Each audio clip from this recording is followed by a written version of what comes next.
Sett, a champion that can pull off ridiculous outplays by just right-clicking the enemy and dealing 3,000 true damage with a single ability. I mean, sure, he has a lack of mobility and can be easily kited, but my goodness, when you get in melee range with this champion, it's ridiculous. So for the next 10 hours, I'm gonna try to learn Sett in 3 steps. First, normal games, second, do some research, and third, play some ranked games. I'm doing this because I'm trying to learn every champion so one day, I can make the greatest Viego video ever. So what runes and builds should you go on Sett? Well, for your runes, your best option is Conqueror. Sett loves long fights, and this gives you damage and healing. There are a few others that work in niche situations, but Conqueror was just made for Sett. For your build, you basically just build a bunch of items with HP and AD. Your first item is usually Stride Breaker. The passive gives you wave clear, and the active is a great way to make sure the enemy can't escape you if you get close. After that, you can build almost anything you want as long as it gives you HP and AD. If you want to split push, build Hullbreaker. If the enemy team has a lot of CC, build Steric's Gauge. Want a good overall item? Build Spear of Shojin or Overlord's Bloodmail. Need Armor Pen? Build Black Cleaver. The only exception to this rule is Blade of the Ruined King. The damage and lifesteal is good against matchups with a lot of HP, like Cho'Gath. Oh yeah, and I also found a super OP Sett strategy that helped me win 7 games in a row at the end of this challenge, but I'll talk about later on in the video. Anyway, on to some normal games. So, I've played against enough Setts in my lifetime to know that at the start of every game, just run at the enemy and beat the crap out of them. I mean, Sett genuinely stat checks every champion in the game, except maybe Darius, Trundle, and Tryndamere, and even then, you can win if you play it well. And don't forget, if the enemy ever looks like they're about to escape, hit him with a good old W flash for a few style points. Ha! This champion's not balanced! That being said, it's not all sunshine and rainbows on this champion. For example, I've got to get better at timing my W. Like here, I was way too greedy and held on to it just too long. Or how I lack mobility, which means one good wall from Yorick means I have to flash away. And even then, I still died. But again, if the enemy ever misses their CC or just walks too close to you, there is nothing stopping you from punching them to death. And even though we lost, I had a great time this game. For my next game, I was autofilled support, which is something that used to see play, so I decided to give it a shot. And I will say, having a support that has the stats of a top laner is definitely very strong in some situations, but my earlier issue of just lacking mobility was even worse in the bot lane. I played against 2 ranged champions that I could just never hit. I do actually think this pick could be good against an engaged support like Leona or Nautilus, but against 2 ranged champions, it was pretty rough.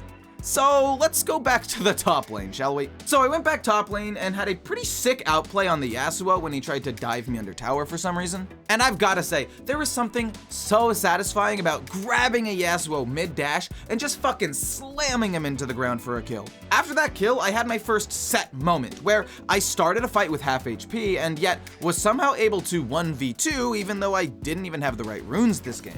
No, please, I'm dead. Oh, I kill her. From then on, the lane was pretty much over. Stride Breaker meant Yasuo could never run away from me, and he was so weak he couldn't stop me from proxy farming the rest of the game. So, since Yasuo couldn't kill me, I just decided to split push and take pretty much every tower in the game, and this poor Yasuo couldn't do anything about it. But despite my good start, I did still have a few issues on Sett that probably just came with the lack of experience, like holding on to my W for way too long. I didn't W, I didn't think I'd die. And not really knowing how to teamfight yet. Like here, I think my ult was pretty good, but I could have angled it to the left a little bit more, gotten a stun with my E, and done a lot more damage. I wasn't winning now, but by the end of this challenge, I would have my super OP Sett strategy and start winning way more games. My next game was the first one I got, destroyed. And I realized 2 things. 1, don't waste my W like I did here because I'll just get all in, and 2, I am never going press the attack again, even though someone in my chat said it was better than Conqueror. Like in this fight, my first W was actually pretty good. I did a lot of damage and blocked a lot of damage, but after that I should have backed up because without it, I am surprisingly squishy. And sometimes, if I'm smart and patient, one good W can just decide an entire fight. Oh my god! When it comes to my runes, I'm not sure if Conqueror would have made a big difference this game, but without it, I just felt so weak. Press the attack has a little bit more burst, but it's just not the same. So yeah, I won this game even though, ironically, it was my worst game so far. After these games, I realized Sett is so strong. So I did some research on YouTube and here's what I found. 1. There are 2 ways to make your E a little more consistent. First, your E is slightly longer diagonally, which means if you hit the enemy with the corner, you'll get a little bit more range than just using your E normally. And 2, use Stride Breaker before you E. The range is about the same, but Stride Breaker's instant slow makes your E easier to land. 2. Sometimes you gotta use your W defensively. I was so blinded by trying to get these massive 1000 true damage Ws that I kind of held on to it for too long. 3. Your ult is super useful. You can use it to block CC because you're unstoppable, you can use it to escape ganks by ulting the enemy jungler towards your tower, and you can cheese the enemy under your tower if you flash ult them. 4. Your Q is an auto attack reset, but it works differently than other champions. Sett gets 2 auto attacks because of his passive, so instead of going auto Q, you want to go auto Q. And 5, play aggressively and limit test. Sett loves to fight, so learning your limits is extremely important so you can pull off really clutch fights, even if you lose them 1v1 sometimes. Anyway, on to some ranked games. So for my first ranked game, I went back to Conqueror, Teleport, and was way smarter about using my W, and would you look at that, I got a kill. And remember how I said you gotta push your limits? Well, this fight's a great example. Technically, I should have recalled, but I overstayed for a tower play. We've all been there. But instead of just running away, I thought, you know what? Maybe I can just kill him again, which I did. I was also getting way better at team fighting. Like here, I flash E'd to get a big stun, I used my ult, and then predicted Kennen's flash with my W, basically winning the game off that play. Oh, I had him. Oh yeah, your shield doesn't save you from executes, by the way. Even though this was going to be a freaking massive W, Pyke just killed me with his stupid ult. But by the end of the game, I was 4 levels higher than Kennen, and it took 4 enemies just to kill me, and I still got a kill. All while my team was destroying the enemy base.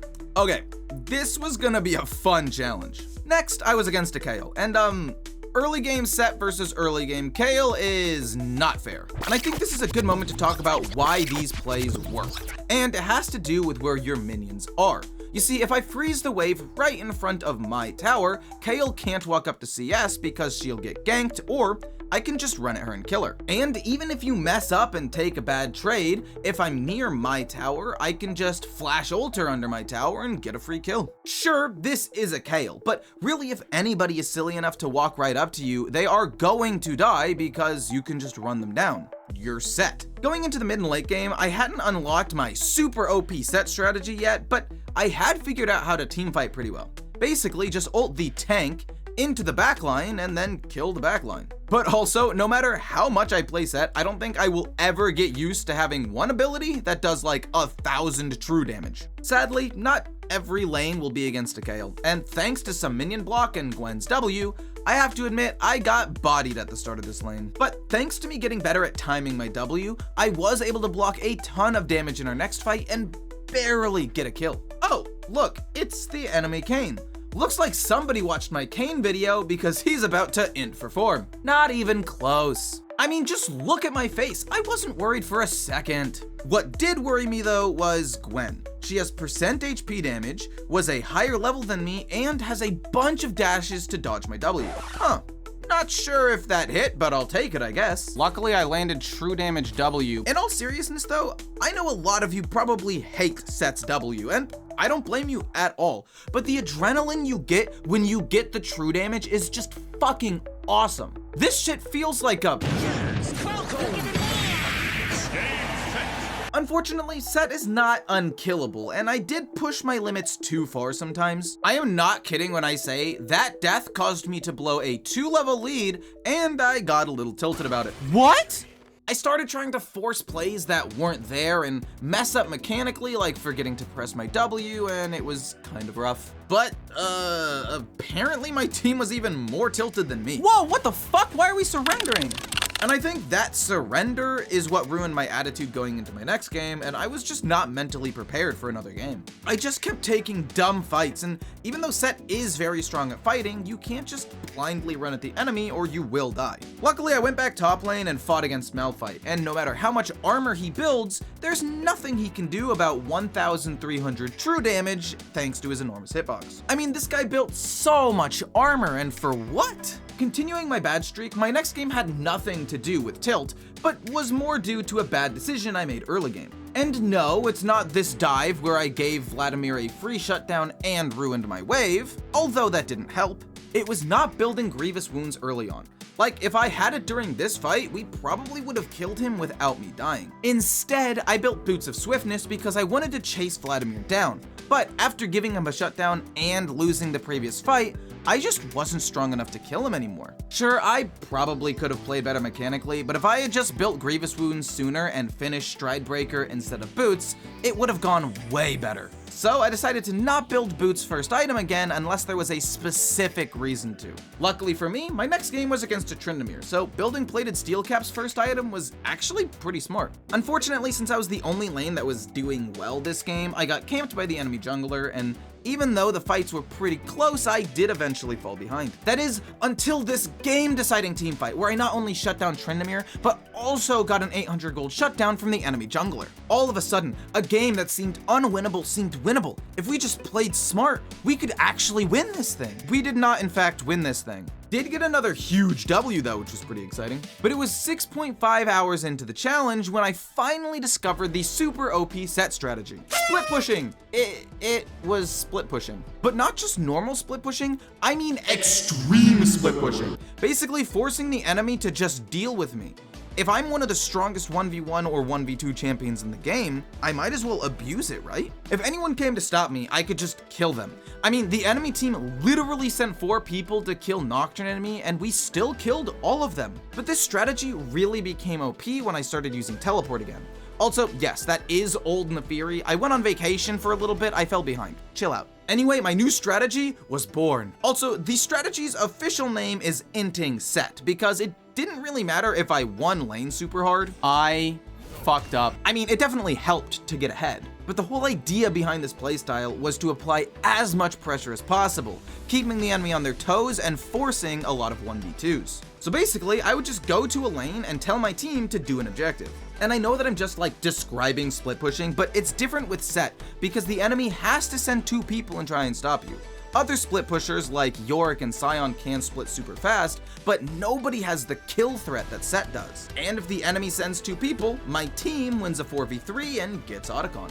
Then after 4 towers, tons of farm, and 3 completed items, I would be the strongest player on the map and just start killing everyone in a teamfight. And that's how I started winning every game. But the true power of Inting Sett came next game when I got camped by the enemy jungler and fell behind. I mean, I got ganked and tower dove every time I got back to lane. Seriously, this Nidalee would not leave me alone. But it didn't matter, I just started split pushing. And even though I was behind, if the enemy team only sent 1 person to kill me, I'd just kill them because Sett is OP in the 1v1, and then I'd just get a tower anyway. So because the enemy team was so scared to fight 1v1, they would almost always send 2 or more people to stop me, and even though I would die, I didn't care because my team was getting an objective. And then as soon as I revived, I would TP to the other lane and start pushing again. It was all about having the fastest tempo possible and making the enemy respond to me. That way, even if I was behind, I was in complete control and could go for cool flanking plays like this, even though my score looked pretty bad. Seriously, Sett is a nearly unbeatable split pusher, you just gotta learn how to shot call a little bit. Things were going so well, I decided to take it a little bit further in my next game by building Hullbreaker first. And I will say, I did destroy towers, so I definitely see the appeal of Hullbreaker. It just takes so long to clear minions when I don't have Tiamat, but also look how fast I destroy this tower. Seriously, for anyone learning this game, if you learn how and why split pushing works, it can win you games even when your bot lane gives the enemy bot lane like 10 kills. And I know what you're thinking. Of course this strategy works if you're ahead. You've been ahead or even in almost every single game you've used this strategy. No way it works if you start like 0-4 or something. Oh, perfect. So now I'm down 4 kills because I got camped early, and even though I flash ult Nasus under tower here and get a small shutdown, I'm still behind and Nasus outscales me.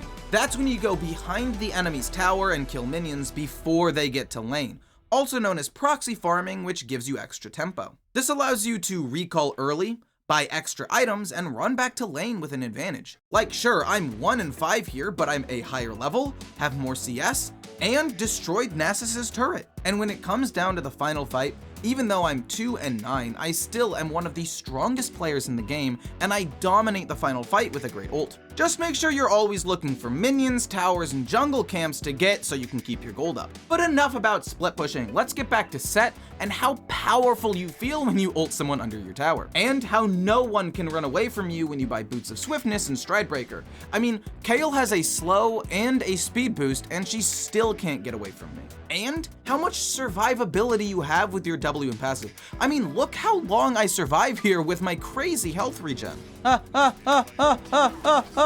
Win the game, team! Which brings me to my final game where I thought, you know what? Let's just play the game normally for this last one. No extreme split pushing strategy, but just some good old-fashioned punching. And of course, actually grouping with my team and winning team fights with good engages, tons of damage, and again, some good old-fashioned punching. Ah! You know what?